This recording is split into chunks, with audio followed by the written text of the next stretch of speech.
Good afternoon, everyone. Hey, Tom Davis, recruiting director at Student Athlete World, back here.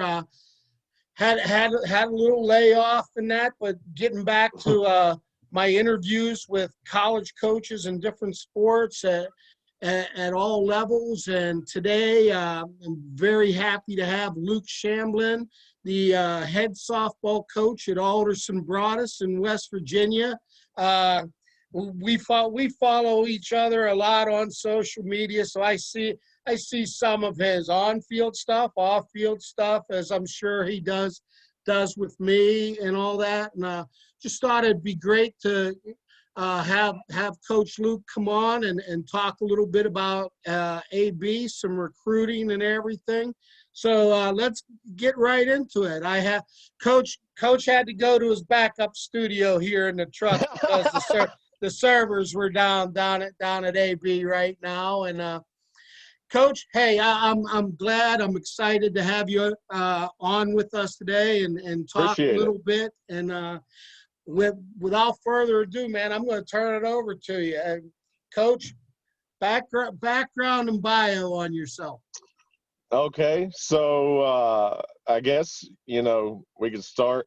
Been around softball my whole life. My dad coached.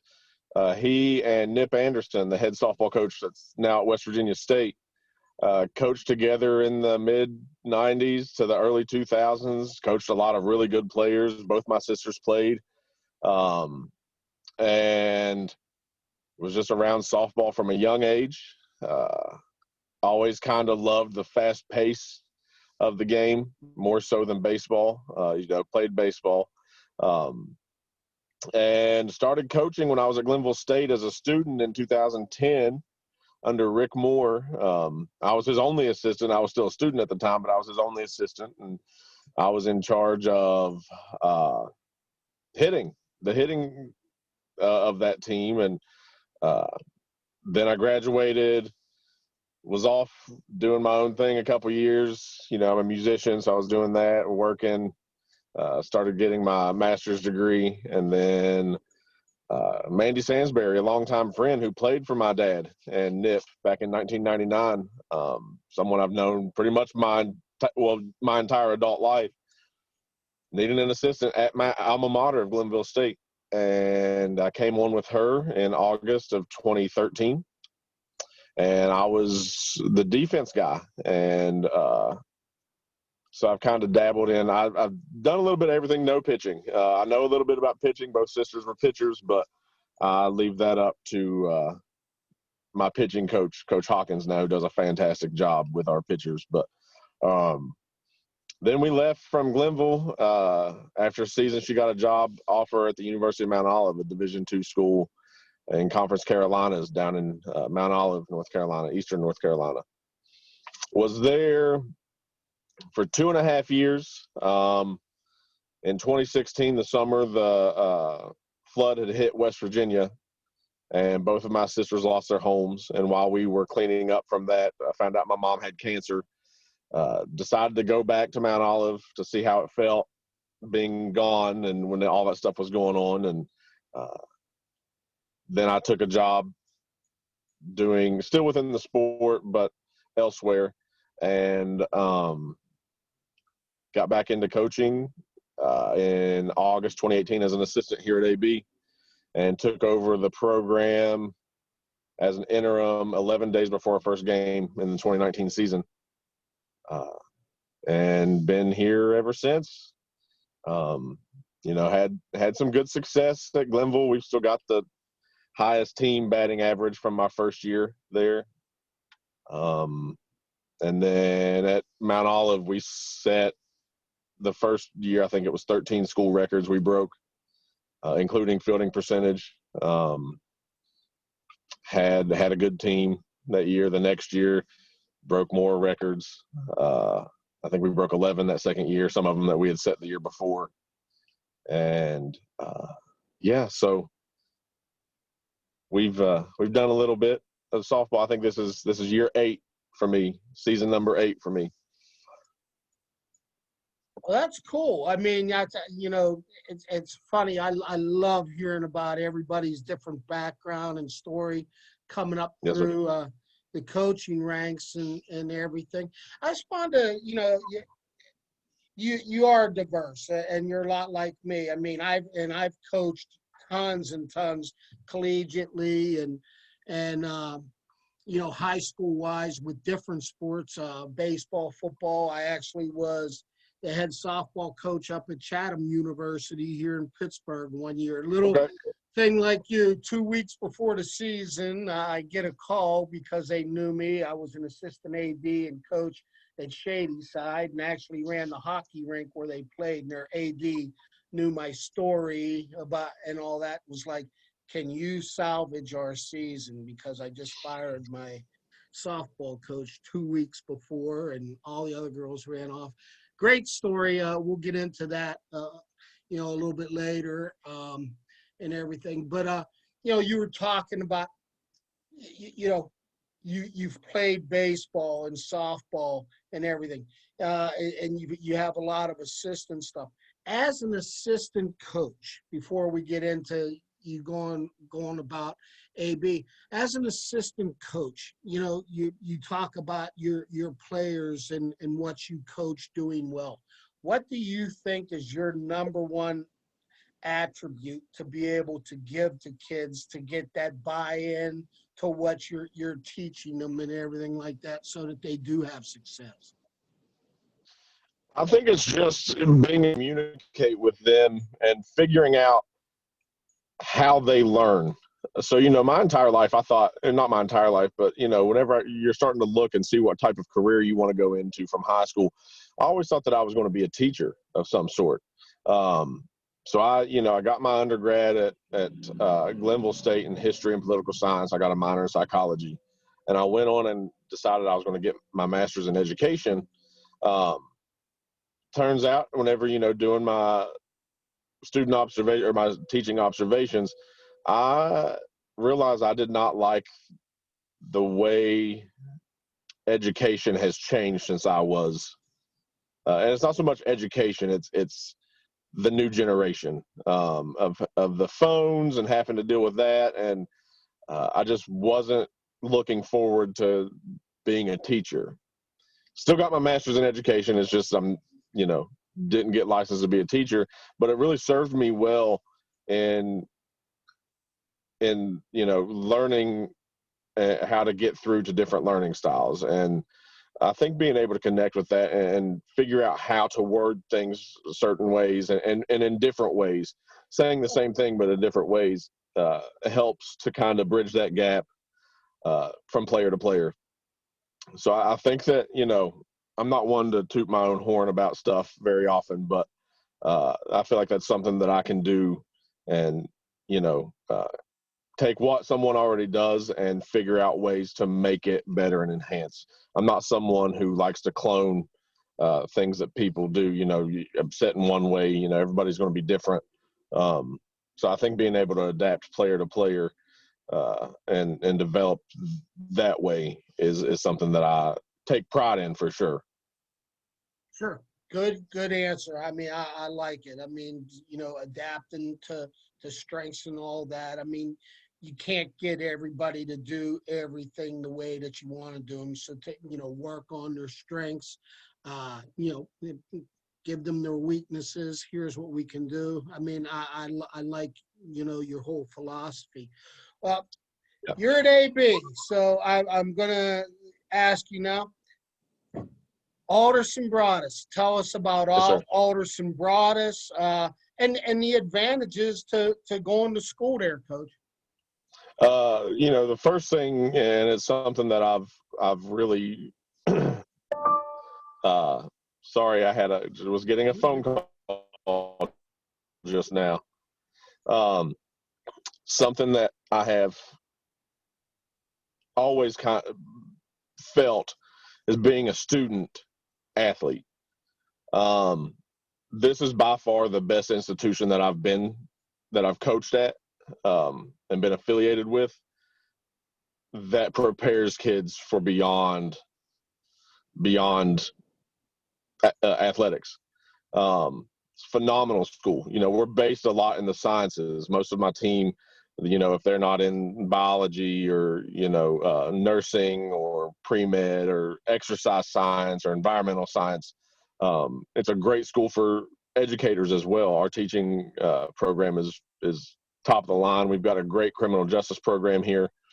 So, and we've got cybersecurity now, which is on the up and up. But as far as the academics go, you know, you're not going to find much better around, especially in the state of West Virginia. You know, there's a couple of us here that really just our academics are above everyone else. So it's difficult, but it prepares you for life well beyond athletics. Great message there. I mean, every coach I talk to, you know, we talk, and, you know, when I'm talking to prospects and my clients, and, you know, they're asking me about a school, and I'm like, you know, how will I know, or what do you think? And I'm like, you know, coach isn't recruit me. I you know, been there, done that, and everything. You know, it's got to be about you. And I said, when you can tell me that this is where I want to go, because if I wasn't playing softball there, I'd be happy, and it's going to take care of me the next 40 years of my life. I mean, then you have your answer, and that's where it is. And you know, it's just nice to hear all the different things from coaches in the different areas and stuff that schools have, and their niche for bringing people in. Want to get a little bit into pardon me, Coach, go ahead. Oh, no, you're good. I was just I think, you know, to add on to that is, you know, our campus, yes, we're a small campus, but 70% of our students here are athletes, which is a huge number. And, you know, with numbers like that, I mean, you've got to have a university that's not only dedicated to academics like we are, but also our professors, and they do a great job of working with us in athletics, making sure that, you know, if we have, well, now that we're in the Mountain East, our travel is not nearly as bad as it was when we were in the GMAC. Mm-hmm. But making sure that just because they're missing, that they're not missing. You know, doing labs, makeup labs, or setting up labs for before we leave. You know, checking out our game schedule, making sure that, like, our nursing students, you know, our original schedule won't miss a game. You know, my first year as an interim, we got to play a full season. Last year we played 10 games, and I never had a nursing student miss. I had one time she had to come late. And that was because of a reschedule of something, of a game. And so, you know, that's something that I think that we do well, because we're so based in athletics with our student population. That's awesome. And, you know, and a lot of coaches will talk about, I'm glad you added it on, is you know, having the support of your professors, your staff, your administration, to sit there and do all the necessary things.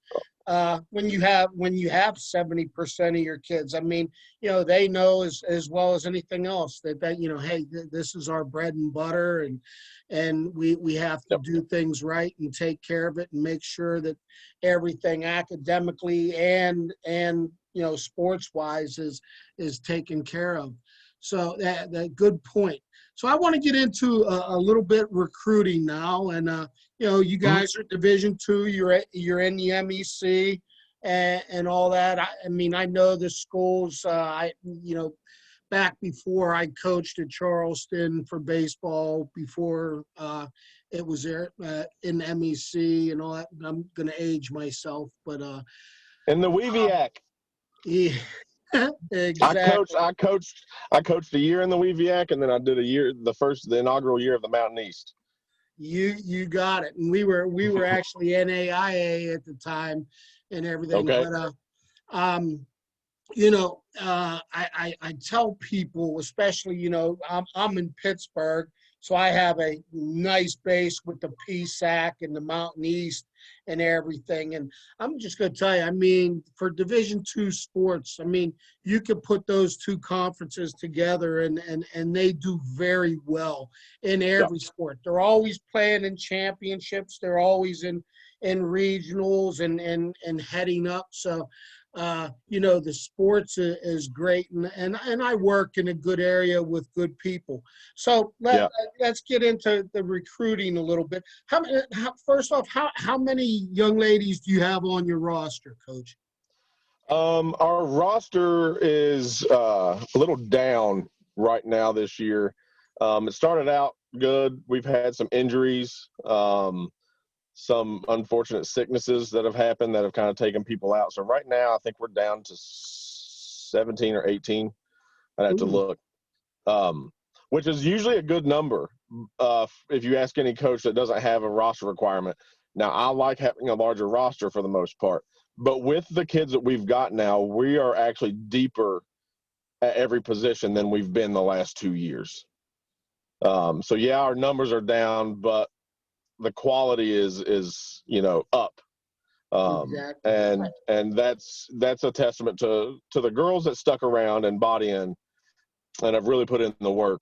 And then you know, recruiting has a big to do with that as well, with what you bring in. And but usually I've got to have at least 21.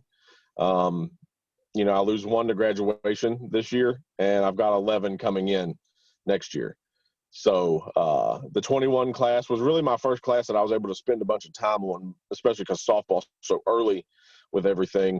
The 2020 class, I have some good kids, some really good kids that I was able to get, even though I was hired so late in the process, and able to get, you know, the kids I got before they started their senior year. So, and I've got a couple of really good 22s that I'm excited, and some prospects that I think are getting ready to take the offers and you know, being a part of our program here. But yeah, 21 is my minimum usually, and I've got over that on campus. You know, and that going back to those kids that decided they didn't want to play college softball that, you know, I inherited on my roster. They liked AB enough to stick around, and a lot of them have, you know, reached out and wanted to be a manager or, you know, help in some way, and they still come around to practices whenever we'd be outside, obviously. But yeah, so 21's the magic number, but I'm going to have well over that next year, in the next couple of years. So staying there a little bit, just want to get, you know, your base is probably your all your girls around in West Virginia and everything like that. How far out do you go? I mean, where will you take girls from? So right now, my roster is heavy on the Pittsburgh area, the PA kids, Western PA kids. I've got a few West Virginia kids, and Ohio. And that's pretty much, you know, tri-state area there. Next year it changes because COVID happened and I was recruiting so much until September 1. I was doing everything remotely, so I was able to reach out and grab the attention of some athletes that I would have never been able to go see because I was, and which explains why, you know, I was in front of a computer screen so much, my eyes got worse. I had to get a better prescription on my glasses that I should be wearing right now. So next year it's a little different. We've got some kids from Western PA again, some kids from over in Ohio. I've got an Illinois, south of Chicago, a really good outfielder, solid catcher from the Charlotte, North Carolina area. Another solid catcher from Alabama coming in next year, which was, I'd never had a kid from Alabama come in at any place that I've been. And just picked up a really good middle infielder utility kid about a month ago from California. So, I mean, you know, on our team, we've got, you know, people from Texas. We've got a kid from Texas this year. I had a kid from Texas last year. We had two kids from Texas last year. One graduated. So, I mean, if they're willing to come here, I'm willing to entertain, them coming. But the bulk of my team is going to be within 3 to 5 hours from here. Sure, sure. Question, and I get this all the time, high school softball, travel ball. High school is usually going on during your season. I know, believe me, Right. It's tough to get there and everything. Put an emphasis on each coach, like, how much emphasis you put on high school ball and how much emphasis travel ball, because you can go out and see at that. Yeah. When it's not COVID time. Right.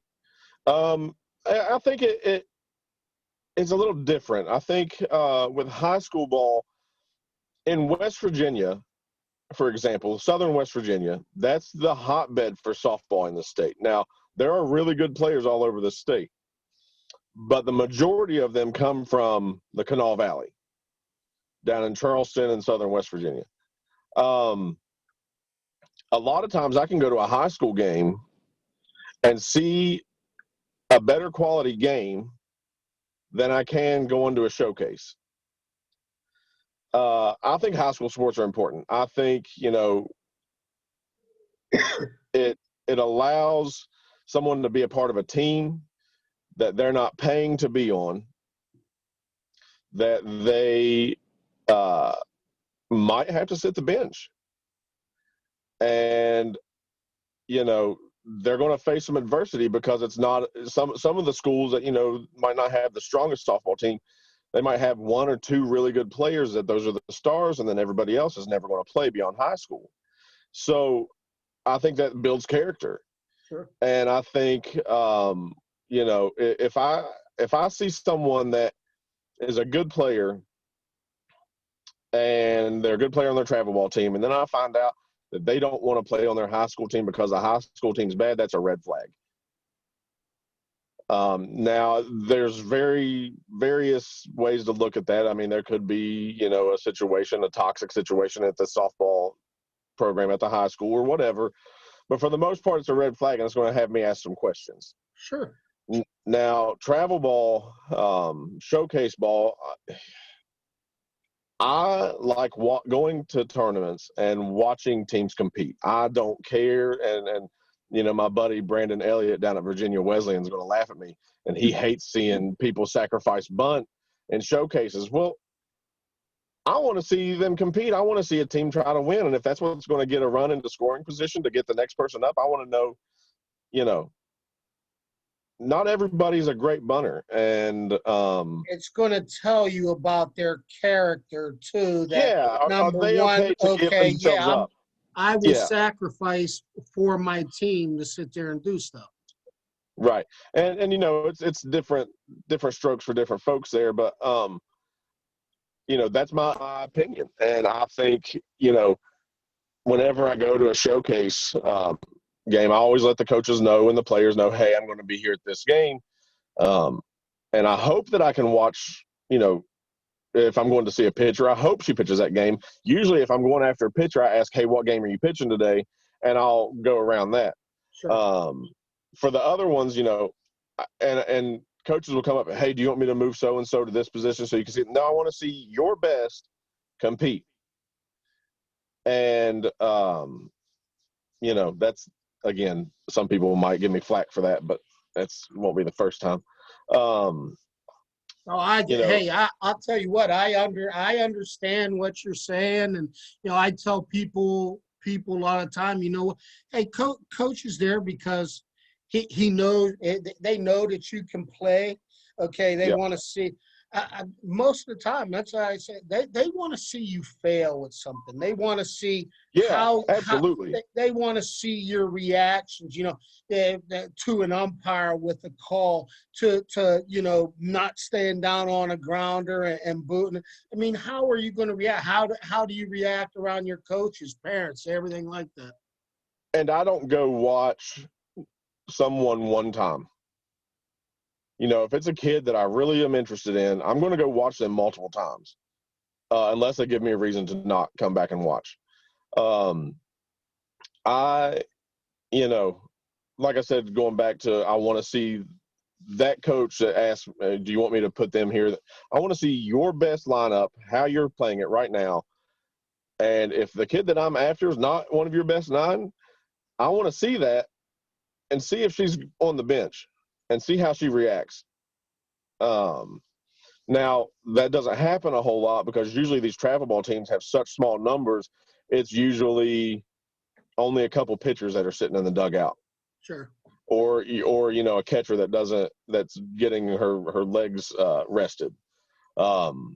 So I mean, there are a lot of things I look for and a lot of things that I go into these showcases and these high school games to watch. And sometimes I'll go and I won't even yeah. Hold on. Did things come up on my screen when? Yeah, I see you. Everything you're doing. No, so even the notifications? No. Okay, because there's some team stuff that we're dealing with right now. Wasn't sure. Where was I? There are things that you want to go and you want to see. You were talking about. Oh yeah, I mean pretty much that. I want to see. I'm going to watch a lot of games. I'm going to be out at the field. If a player's at 8 o'clock, I'm going to go out there and watch them at 8, and I'm usually there until 9 at night or the last game or however my schedule works out. So, yeah, that's kind of what we do. Having to swipe up on notifications here. That's you're good. Nothing's coming through, and I really want to thank you because I appreciate your honesty and your candor and how you go about. I mean, yeah, I will be on and people, I mean, they ask me all the time. And right now in West Virginia, I mean, it is the civil war between high school ball, travel ball, and everything like that. And, and I'm like, guys, you know what? I really don't want to comment. I said, yeah, my rule, and it's different because, in Pennsylvania, I could coach high school and I could coach travel ball at the same time. West Virginia, it's kind of hard. So, or you're not, well, basically you're not allowed to. So, the thing is, I mean, and it's a rule that coaches go by and have always gone by. It's like high school season's over, then you go into travel ball, and everybody wants you to be able to do both and everything now. Right. And that you just don't see the thing that playing for two different people, two different philosophies, two different things. This is how I want you to do stuff, and it was that you get into that, and it just causes such a thing. Plus, the whole thing is. I'm a big loyalty guy, and when you make your commitment to play for high school, that's it. And you know what? I'll see you. If I lose at 3 o'clock today, I'll see you at 6 o'clock tonight. For travel. Yeah, and that brings up you're talking about sports here. I had an interesting conversation with an athlete that I was recruiting. Their parents, and I've known them for quite a while, and so the conversations are always a little bit more candid and open, but she's not coming here. She's going to a D1 school. I've lost 7 pitchers to Division I schools this year for 22 class. It lets you know you're going after the right people. Yeah, I mean it's frustrating, but it's nice at the same time knowing, okay, well my eye still has what it didn't get. Yeah, they got worse over COVID because I was looking at a screen, but I can still tell talent. So, she's on a good softball team here in West Virginia. They've got a good shot. Went to the state tournament a couple years ago. They've got a good shot at possibly winning states this year. And because high school sports have been pushed back so far, it's now gone into their travel season. And it was clear that they were like, well, we already paid for our travel season, but we're going to just eat that money because we've got a chance here to win a high school state title. And we're going to hopefully be in the state tournament. So, I mean, whenever you hear something like that, you're like, okay, well, what matters most to these people. And yes, she's already committed, but so the travel part thing isn't, probably as important. But, it's when you hear stories like that, that kid's heart is in the right place and the parents have guided her in the right way. And I get everything that you're saying, and it's stuff that I talk about every day because I'm all over social media and people were asking. I mean, I have kids in 13 states. I have softball players in California and everything. And I will tell you what, the worst thing is if I'm ever anywhere and I do film or a video and they see it and they're like, how are you out without any mask? Because, I mean, they're not even allowed to practice or do anything. I mean, no. I just feel so bad for them. But Yep. I appreciate your honesty and your candor. And, it's nice. It'll be nice for the people to watch my stuff and everything. Hey, this is from a college coach. And, yeah, sure, they get to come see more travel games, but the high school thing and what it all entails still means a lot to them. And yeah, can say it says a bunch about your character as a player, more as much as anything, I think. Well, Coach, I will tell you what, I know that you're getting close. So, I mean, I will come back on here and we will sit there and talk some philosophy and all that. But I'm going to tell you what, I mean, a really great session about recruiting and race and going out and everything, and then talking about some differences. And I you know what, I appreciate you coming on and giving your time and thanks for having me for AB. And I will get you back on and yeah, we'll do it. So you haven't gotten now will your emails come through? Because I told you about the one young lady that I sent you. So, and she's a player. Yes. So they just got that part fixed 2 days ago. And then, so a lot of my emails are now, they're coming in now, but they weren't from last Tuesday until Saturday. So see that, everyone. College coaches do go through the same stuff as everybody else. So, I mean, we all Absolutely. we all have our good and bad. And Coach Shamblin, I appreciate it. I need to get you hooked up with one of my boys as a sports writer, Phil Perry, down in the southern part. He's actually down and he does stuff for Coalfields and everything like that. Okay. Yeah. And he's a big musician and always on there playing. And I see you. I just said, I got to get you two guys hooked up. It'd probably be a good conversation. Baseball and softball were my first loves, and then music came along and it became a close second. So, I still do it when I can. I still play in a band that's a little regional band here, and we've got some shows lined up for the summertime as long as everything keeps trending in the way that we hope it is. With the vaccine coming out and, let's get through these winter months and get on the other side of this thing. And hopefully, life can start to turn somewhat back to normal in the next few months. But, hey, softball's getting ready. We're leaving in less than 2 weeks to play. So we're going south and we're going to give it our best shot. The last game we played was March 1st of 2020. So been a long time coming. Yeah, I just came back 2 weeks ago from Fort Myers down at Perfect Game with our 15U national team for Rawlings. And the worst part is at 63, 64, I was praying for 80 and all that. But I'll tell you one thing, man, it was better being there and being on the field and going through the motions and everything like that again. I mean, it gets the heart and the body going, and especially the mind in the right way. Absolutely. Well, anything that I can do for you, Coach, you got many ways to get a hold of me, and I wish you the best of luck, and I'll be talking to you soon, and appreciate you coming on the show today. Yes, sir. Thank you. I appreciate it. All righty. Take care, Coach. Have a good practice. Thank you, man. All righty. Bye.